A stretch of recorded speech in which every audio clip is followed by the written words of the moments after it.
Now let's look at this figure 23-20. And we're dealing with the optional calculation for additional loads to existing installations, applying the exceptions or the exception to 230.87.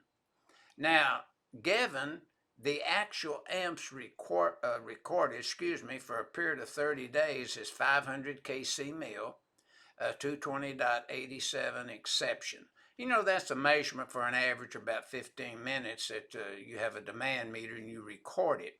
So it's what it says here, the recorded amps with an amp meter, used power meter for 218 amps, the largest ungrounded phase conductor reading.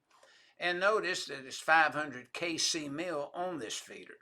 And when we take this actual reading on this feeder is what we're saying here. Now, we have a sub feeder going over to this sub panel. It's 102 amps. We want to add it to this existing feeder.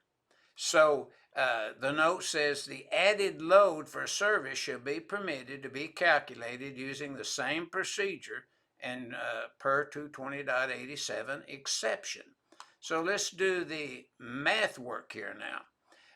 Step 1, 220.87, the maximum demand is 218. We see that is recorded as this section requires. Step 2, calculating the existing demand, we have 218 times 125% now, 273. Now, 273 plus 102, the load being added is 375. Step 4, comparison time. Table 310.16 lists the 500 kc mil THWN copper conductor. In the 75-degree column is 380 amp. Now we compare. We want to add the 375 of step 3 to step 4, the feeder conductor, 500 kc mil, 380, so 375 is less than 380.